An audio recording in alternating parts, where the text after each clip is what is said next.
রুদ্রকর মঠ।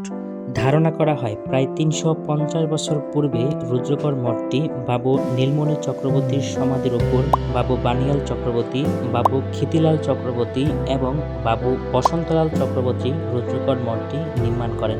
আমরাও দেখিনি, আমার বাপ দাদারা বাপসা সারও দেয়নি। আমার এই দাদা দেখছে নাকি, দাদার কথা বলতেছি না। এটা প্রথমে কালী মন্দির হিসাবে ব্যবহৃত হতো।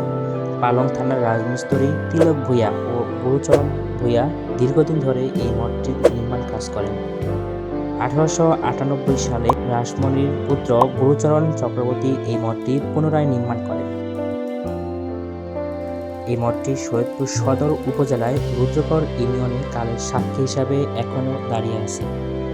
এটা রুদ্রকর জমিদার বাড়ি মঠ হিসাবেও বেশ পরিচিত।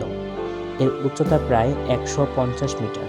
1975 সালে এই বংশের সর্বশেষ পুরুষ হীরালাল চক্রবর্তীর পুত্র প্রমোদলাল চক্রবর্তী ভারতে বসবাসের উদ্দেশ্যে দেশ ত্যাগ করার পূর্বে এই মঠটিতে জাঁকজমকভাবে কালী পূজা উদযাপিত হতো। এখানে ব্যবহৃত পাথরের তৈরি কালী মূর্তি আমেরিকার জাদুঘরে সংরক্ষিত আছে বলে ধারণা করা হয়।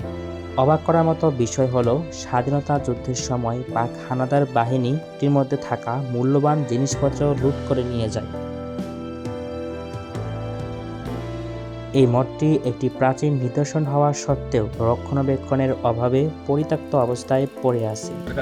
যাইতে আছে, কত মানুষ দেখতে আছে, অনেক হাজার হাজার মানুষ আসে, দেখে যাইতে আছে এগুলো আমরা দেখতে আছি। আর কোনো কিছু দেখি। আবার একবার ডিসি সাহেব আইছিল, ডিসি সাহেব কইছে এখান থেকে রাস্তা কাল পাকা করে দেবো। যে জায়গায় যাইছে না, এই যে ব্রিজ দেওয়া এখানে কাল মেন রোড পর্যন্ত ডিসি সাহেব দেখতে গেছিলো। এই রোড পরিষ্কার করাইছিল, এবার রং করবো কইছিল, কাজ করবো কইছিল, এবার এখানটা পাকা রাস্তা করে দিব করিয়া ডিসি সাহেব কইছিল। এই আরও আমরা শুনছি আর 8-10 বছর আগে। এই মঠটি দেখতে অনেক জায়গা থেকে অনেক পর্যটক আসেন। তাই আপনারা যারা শরীয়তপুর আসবেন বা শরীয়তপুর আছেন তারা অবশ্যই এই মঠটি দেখে যাবেন।